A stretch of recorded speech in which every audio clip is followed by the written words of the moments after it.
नमस्कार सर्वांना. आज आपण पतंजली योगदर्शन याबद्दल बोलणार आहोत.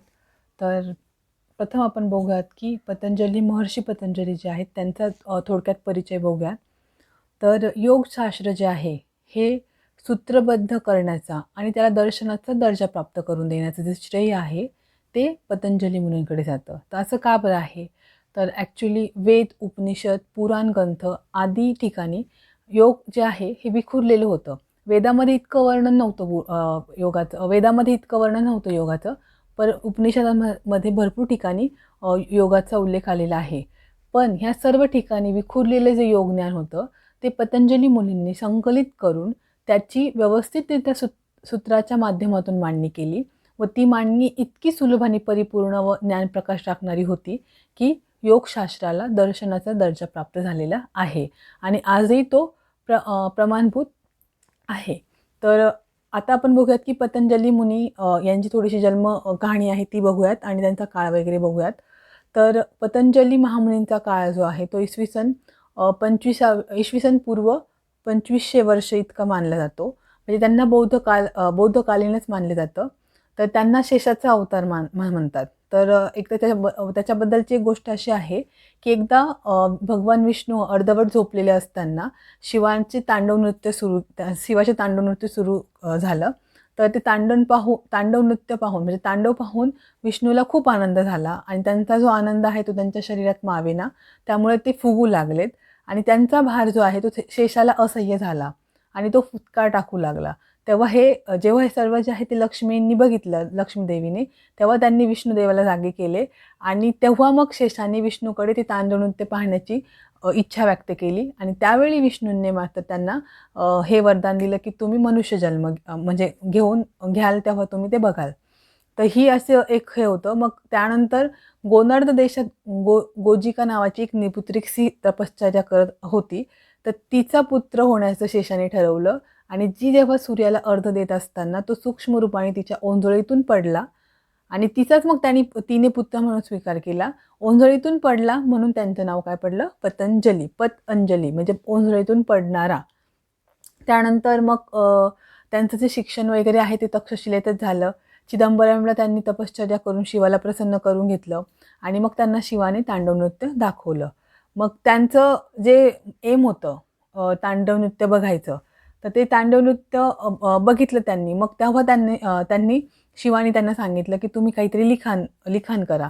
तर तसंच मग त्यांनी लिखाण केलेलं आहे. तर राजा भर्तृहरी जे आहेत त्यांनी किंवा राजा भोज त्यांनी हे एका वंदनेतून सांगितलेलं आहे की त्यांचं लिखाण.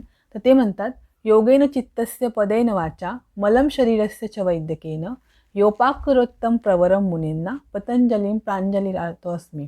याचा अर्थ असा आहे की योगाने चित्ताची, पदाने वाचेची म्हणजे व्याकरणाने वाचेची आणि शरीराची वैद्यकशास्त्राने ह्या सर्वांची निर्मिती करणारे हे पतंजली प्रवर होते. प्रवर म्हणजे आपल्याकडे आहे अवर, मध्यम आणि प्रवर. प्रवर म्हणजे म्हणून श्रेष्ठ ह्या पतंजलींना मी दोन्ही माझे अंजली म्हणजे प्रांजली म्हणजे दोन्ही हात जोडून त्यांना नमस्कार करतो. परत एकदा सांगते की योगाने चित्ताची, व्याकरणाने वाचेची आणि शरीराची वैद्यकशास्त्राने शुद्धी करणाऱ्या ग्रंथांचं लिखाण करणारे जे प्रवर मुनी आहेत पतंजली, त्यांना मी दोन्ही हात जोडून नमस्कार करतो. तर अशा प्रकारे ओव्हरऑल पतंजली मुनींचा थोडक्यात आपण परिचय बघितला, त्यांची बर्थ हिस्ट्री वगैरे बघितलं. तर मग आता आपण बघूयात की पतंजली योगदर्शन. तर पतंजली योगदर्शन जे आहे तर आपल्याला माहिती आहे की एकूण 9 दर्शनांना मान्यता मिळाली आहे आपल्या भारतीय दर्शनशास्त्रेमध्ये. त्याच्यामध्ये 6 जे आहेत ते आस्तिक आहेत, 3 जे आहेत ते नास्तिक आहेत. तर मग याच्यामध्ये कुठले कुठले आहेत? तर सांख्य योग, वैशेषिक न्याय आणि पूर्वमीमांसा आणि उत्तरमीमांसा हे आस्तिक आहेत. हे वेदांना प्रमाण मानतात. आणि 3 नास्तिक म्हणजे जैन, बौद्ध आणि चार्वाक असे ग्रंथ आहेत. तर पतंजली योग दर्शन जे आहेत हे जे आहे ते आस्तिक दर्शन आहे, नंबर 1 गोष्ट. दुसरी गोष्ट की ते सेश्वर दर्शन म्हणून पण त्याला दुसरं नाव दिलेलं आहे, कारण की सांख्यांनी तो सृष्टी उत्पत्तीचा सिद्धांत मांडलेला आहे. तेच तत्व त्यांनी ॲक्सेप्ट केलेले आहेत योगदर्शनामध्ये. फक्त त्याच्यामध्ये 26वं तत्व हे ईश्वर सांगितलेलं आहे. ईश्वर मानलेला आहे म्हणून सेश्वर सांख्य असं म्हटलेलं आहे पतंजली योगदर्शनाला. त्यानंतर पतंजली योग दर्शनाची रचना बघूयात आपण. तर पतंजली दर्शनामध्ये एकूण 4 पाद आहेत. त्याची एकूण 196 सूत्रे आहेत. मतमतांतर आहेत, कोणी 195 म्हणतं, पण बेटर वे आपण घेऊया की 196 सूत्र आहेत. त्याच्यामध्ये पहिला पाद जो आहे तो समाधीपाद आहे, दुसरा आहे तो साधनपाद आहे, तिसरा जो आहे ते विभूतीपाद आहे आणि चौथा जो आहे तो कैवल्यपाद आहे. तर याच्यामध्ये समाधीपादामध्ये 51 श्लोक आहे, साधनपादामध्ये 55 आहे, विभूतीपादामध्ये 55 आहेत आणि कैवल्यपादामध्ये 34 श्लोक आलेले आहेत. अशा प्रकारे पतंजली योग दर्शनाची ही ओव्हरऑल रचना आहे. आपण आता प्रत्येक पादामध्ये काय काय सांगितलं गेलेलं आहे ते बघूयात. त्याच्यामध्ये सर्वात पहिलं आहे समाधीपाद. तर समाधीपाद याच्यामध्ये 51 सूत्रे आहेत आणि समाधीपादाची सुरुवात जी आहे ती अथ योगानुशासन या सूत्राने झालेली आहे. म्हणजे आता योगाचं अनुशासन मी सांगत आहे ह्या अर्थाने सांगितलेलं आहे. तर समाधीपाद, थोडक्यात समाधीपाद काय आहे, तर आपलं जे एम आहे मनुष्याचं मोक्षप्राप्ती. तर मोक्षप्राप्ती होण्याकरता आपल्याला समाधी अवस्थेपर्यंत जाणं हे गरजेचं आहे. तर एम म्हणजे किती सुंदर सांगितलेलं आहे. ज्या ग्रंथामध्ये सुरुवातीलाच आपलं एम काय आहे ते सांगितलेलं आहे. तसं जर तात्विकरित्या जर विचार केला तर समाधीपादामध्ये सर्व तत्त्वज्ञान सांगितलेलं आहे. मग त्याच्यामध्ये योगाची व्याख्या, दुसऱ्या श्लोकामध्ये त्यांनी योगाची व्याख्या सांगितलेली आहेत. चित्ताच्या वृत्ती सांगितलेल्या आहेत, 5 वृत्ती सांगितलेल्या आहेत चित्ताच्या. त्यानंतर अभ्यास वैराग्य सांगितलेलं आहे. विदेही योगी कोणाला विदेही योगी म्हणायचं ते सांगितलेलं आहे. साधक पंचकचा वर्णन केलेलं आहे. साधकाचे प्रकार सांगितलेले आहेत. ईश्वर प्रणिधान, ईश्वर म्हणजे काय, ईश्वराचे गुण, योग अंतराय सांगितलेले आहे. प्रणवबद्दल माहिती सांगितलेली आहे. चित्तप्रसादन उपाय सांगितलेले आहे. बाह्य प्राणायाम सांगितलेला आहे. समापत्ती, अध्यात्म प्रसाद, ऋतुंभरा प्रज्ञा, निर्भीड समाधी याबद्दलचं वर्णन केलेलं आहे. म्हणजे तिथे सर्व तत्त्वज्ञान सांगितलेले आहेत. तर अशा प्रकारे समाधीपादामध्ये थोडक्यात असं सांगितलेलं आहे की तुम्हाला काय गेन करायचं आहे, तुमचं एम काय आहे ते सांगितलेलं आहे. आणि एम काय आहे, समाधी मिळवणे हे एम आहे. आणि त्या दुसरा पाद सांगते आता, साधनपाद. ते तुम्ही ठरवलेलं आहे. तुमच्या समाधीसिद्धीकडे जाण्याचा जो मार्ग आहे किंवा जे साधन आहे तो म्हणजे साधनपाद. तो दुसरा पाद सांगितलेला आहे. तर याच्यामध्ये एकूण जे आहेत ते 55 सूत्र सांगितलेली आहेत. तर याच्यामध्ये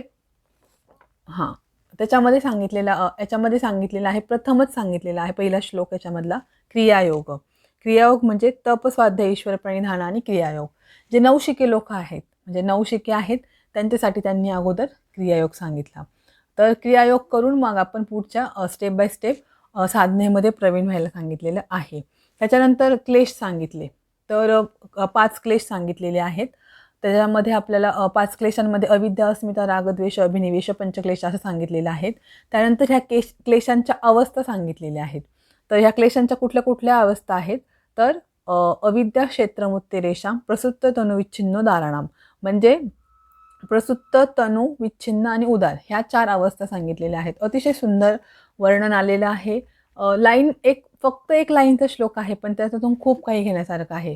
आपण जे आजकालचे आपल्या ताणतणाव निर्माण होतात ते दुसरं तिसरं काही नसून हे क्लेशांचं जे वर्णन केलेलं आहे त्याच्यातच आपण ते खूप छान बसवू शकतो आहे. तर अशा प्रकारे क्लेशांचं वर्णन केलेलं आहे. त्यानंतर दुःखांचं कारण, हे हेतू, हान आणि हानोपाय याचं खूप सुंदर वर्णन केलेलं आहे. आपण येणाऱ्या दुःखांपासून कसं स्वतःला वाचवू शकतो याचेही सांगितलेलं आहे. त्यानंतर दुसरं सांगितलं आहे की समाधीपर्यंत पोहोचण्यासाठी त्यांनी अष्टांग योग सांगितलेले आहेत. अष्टांग योगामध्ये यम, नियम, आसन, प्राणायाम, प्रत्याहार, धारणा, ध्यान, समाधी. तर याच्यामध्ये पहिले जे आहे धारणा, ध्यान, समाधीनंतर विभूतीपादाचं वर्णन केलेले आहेत, पण प्रत्याहारपर्यंत ह्या पादामध्ये वर्णन केलेलं आहे. त्याच्यामध्ये पण त्यांनी कुठल्याही प्रकारे काही म्हणजे प्रात्यक्षिक नाही सांगितलं, पण तत्त्वज्ञानाची बाजू त्यांनी सांगितलेली आहेत. कुठल्याही प्रकारचे आसन सांगितलेले नाही, पण आसनाची डेफिनेशन, आसन कसं करायचं, आसन करायचं टेक्निक आणि आसनाचे फायदे सांगितलेले आहेत. प्रत्येक ठिकाणी असंच आहे की त्यांनी प्रात्यक्षिक अभ्यासपेक्षा तात्विक बाजू जास्त त्यांनी स्पष्ट केलेली आहे. तर अशा प्रकारे त्यांनी साधनपाद सांगितलेले आहेत. साधनपादामध्ये त्यांनी अष्टांग प्रत्याहारपर्यंतचे वर्णन केलेले आहेत. त्यानंतर प्रत्येक आता यम आहेत, 5 यम सांगितले, 5 नियम सांगितले. त्याच्यानंतर आसन, प्राणायाम आणि प्रत्याहार. प्राणायामाचं त्यांनी 4 प्राणायामचं वर्णन केलेलं आहे. बाह्यवृत्ती, अभ्यंतरवृत्ती, बाह्य अभ्यंतरवृत्ती आणि विषयाक्षेपी, चतुर्थ विषयाक्षेपी. त्याच्यानंतर त्याचे फायदे वगैरे सांगितलेले आहेत. हे सगळं जे सांगितलेलं आहे ते साधारण पादामध्ये या सगळ्यांचं वर्णन केलेलं आहे. त्याच्यानंतर आता आपण तिसरा पाद जो आहे तो पाद आहे विभूतिपाद. विभूतिपादामध्ये 55 श्लोक आहेत, 56 श्लोक आहेत. तर विभूती म्हणजे सिद्धी. तर योगांग जे आहेत त्यांच्या सतत अनुष्ठानामुळे अनेक प्रकारच्या सिद्धी प्राप्त होतात. तर त्याबद्दलची सूत्र जे आहेत ना, त्या सूत्रांचं वर्णन याच्यामध्ये आलेलं आहे. त्यामुळे याला विभूतिपाद म्हणतात. म्हणजे वेगवेगळ्या प्रकारची आपण आधी एक सांगते मी, की याच्यामध्ये सर्वात प्रथम धारणा, ध्यान, समाधीचं वर्णन आलेलं आहे. म्हणजे जे अष्टांगाचे 3 शेवटचे जे आहेत त्याला अंतरंग असं म्हणतात आणि त्याचं वर्णन याच्यामध्ये आलेलं आहे. आणि ह्या 3 अंतरंगांनाच त्यांनी संयम म्हटलेला आहे. मग म्हणजे धारणा, ध्यान, समाधीला एकत्रितरित्या संयम म्हटलेला आहे. आणि मग त्यांनी ह्या पादामध्ये असं सांगितलेलं आहे की तुम्ही कशावर संयम केल्यावर तुम्हाला कुठल्या प्रकारची विभूती प्राप्त होते, या सगळ्यांचं वर्णन त्यांनी इथे केलेलं आहे. त्याचबरोबर हे योगांग सांगितलेले आहेत. त्यांचे जे अनुष्ठान आहे तर तुम्ही जर सतत केलं तर तुम्हाला कोणत्या प्रकारच्या सिद्धी प्राप्त होईल याचंही वर्णन इथं आलेलं आहे. अशा प्रकारे छोटासा विभूतिपाद आहे. त्यानंतर आहे कैवल्यपाद. कैवल्यपाद हा 34 सूत्रांचा आहे फक्त. तर 34 सूत्रांचा असून त्याच्यामध्ये सिद्धींचं वर्णन आहे. 5 प्रकारच्या सिद्धी आपल्याला प्राप्त होतात. त्या 5 प्रकारे सिद्धी प्राप्त होतात. जन्म, औषध, मंत्र, तप आणि समाधी याचं वर्णन त्यांनी पहिल्यांदा केलेलं आहे. त्यानंतर कर्माचे प्रकार सांगितलेले आहेत. आणि इथे अष्टांग योगाच्या अनुष्ठानामुळे चित्तातील जेव्हा रज आणि तम गुण म्हणजे गुण जे आहेत त्यांचा पूर्ण क्षय झाल्यानंतर शुद्ध झालेल्या चित्तात ज्ञानाचा प्रकाश पडून ते अंतर्मुख होतं. प्रकृती विश्व अंतर्धान पावते आणि योगी स्वचैतन्यात एकरूप होऊन जातो. म्हणजेच आपल्या स्वस्वरूपात स्थित होतं. ही अवस्था म्हणजे कैवल्याची अवस्था किंवा मोक्षाची अवस्था होय. आता अतिशय सुंदर वर्णन जे आहे, धर्ममेघ समाधीचं वर्णन सुद्धा कैवल्यपादामध्ये आलेलं आहे. तर अशा प्रकारे अतिशय सुंदर प्रकारे पतंजली महर्षींनी कैवल्यपादाची पण मांडणी केलेली आहे. एकूण त्याच्यामध्ये 34 सूत्र आहेत. त्यानंतर आपण बघूया की पतंजली योग दर्शनाचं इम्पॉर्टन्स काय आहे ते. तर त्यामध्ये मी एक गोष्ट सांगितलीच आहे की पतंजलींनी योगशास्त्र जे सगळीकडे विखुरलेलं होतं तर ते त्यांनी एकत्रित केलं, संकलित केलं आणि फक्त योगाचा एक दर्शन म्हणून योग दर्शनाला मान्यता मिळाली. ते कारण की त्याची मांडणी इतकी सुलभ आणि परिपूर्ण आणि ज्ञान देणारी किंवा ज्ञानप्रकाश टाकणारी होती, त्यामुळे तसं झालेलं आहे. त्याच्यानंतर आपल्याकडे भारतीय मानसशास्त्र म्हणजे आपल्याकडं जे कोल्हटकर आहेत, श्रीकृष्णाजी केशव कोल्हटकर यांनी मराठीत याच्यावर एक हे लिहिलेलं आहे, सार्थ व सविरण पतंजली योग दर्शन. तर त्याला भारतीय मानसशास्त्र म्हणून ओळखले जाते. पर्याय योगालाच मानसशास्त्र म्हणतात आणि खूप महत्त्वाची एक गोष्ट आहे. त्यामुळे भारतीय मानसशास्त्र म्हणून त्या ग्रंथाचा म्हणजे कोल्हटकरांनी जे लिहिलेलं ग्रंथ आहे त्याला मान्यता भेटलेली आहे. पर्यायी आपल्याला हेच योगशास्त्रच हे मानसशास्त्र आहे असं सिद्ध झालेलं आहे त्यावरून. त्याच्यानंतर पतंजलीचं इच अँड एव्हरी जे पतंजली सूत्र हे 196 आहेत मी सांगितले, पण त्याच्यामध्ये सूत्र म्हणजे खूप मोठी लांबलचक मांडणी नाही आहे, अतिशय संक्षिप्त रूपात आहे. आणि हे सूत्र जे आहे प्रत्येक सूत्र आपल्याला जीवन जगण्याची कला कशी असावी किंवा आपल्याला खूप म्हणजे त्याच्यामध्ये खूप जास्त अप्लाइड ॲस्पेक्ट आहे. फक्त त्या प्रत्येक वेळेस आपण तेवढं म्हणजे आपली बुद्धीची क्षमता तेवढी वाढवली पाहिजे. प्रत्येक वेळेस जेव्हा योगदर्शन वाचते मी सुद्धा, तर प्रत्येक वेळेस काहीतरी वेगळं उलगडतं, त्याच्यामधून काहीतरी वेगळं सांगितलं. जशा प्रकारचा आपण अँगल ठेवू, आता आम्ही म्हणतो की अष्टांग संग्रह, जसा आपला चष्मा असेल तसं आपल्याला अष्टांग संग्रह दिसतं. तसंच प्रत्येक वेळेस आपण कसं अँगल ठेवू, जर मला समजा मी जर अप्लाइड विचार करत असले तर मला योगदर्शन पूर्ण अप्लाइड वाटतं. मी जर सैद्धांतिक विचार करत असले तर मला योगदर्शन पूर्ण सैद्धांतिक वाटतं. म्हणजे मी जसा विचार करेल तसंच मला ते दिसतं. म्हणजे अतिशय सुंदर असं जीवन जगण्याची कला कशी आहे ते सूत्रात सांगितलेलं आहे. प्रत्येक सूत्राचा अप्लाइड आस्पेक्ट आहे आणि मेन म्हणजे हे सर्वांसाठीच आहे. म्हणजे कॉमन मनुष्यसुद्धा किंवा मग जे सगळ्यांसाठीच आहे. तर 1-2 व्हिडिओ मी पतंजली योगदर्शनावर केलेले आहेत. त्याच्यामध्ये यशाचा मूलमंत्र, त्याच्यानंतर यशाचे रहस्य मूलमंत्र, त्याच्यानंतर अजून मी अपकमिंगमध्ये स्ट्रेसवर करणार आहेत व्हिडिओ. तर हे तुम्ही म्हणजे कसं आहे ते त्याचा अप्लाइड आस्पेक्ट आहे आणि ते खरंच खूप सुंदर आहे. तर तुमचे याबद्दलचे काही प्रश्न असतील किंवा तुमचे ओपिनियन्स असतील किंवा कमेंट्स असतील तर तुम्ही मला ह्या मेलवर करू शकताय किंवा काही सजेशनसुद्धा द्यायचे असतील तर तुम्ही मला ह्या मेलवर करू शकताय. तर हे असं थोडक्यात आपण हे बघितलेलं आहे. आपण डिटेल्स बघूयात नंतर जेव्हा जसा वेळ भेटेल तसा. तर ठीक आहे. सर्वांचे आभार, धन्यवाद व्हिडिओ बघितल्याबद्दल. थँक्यू.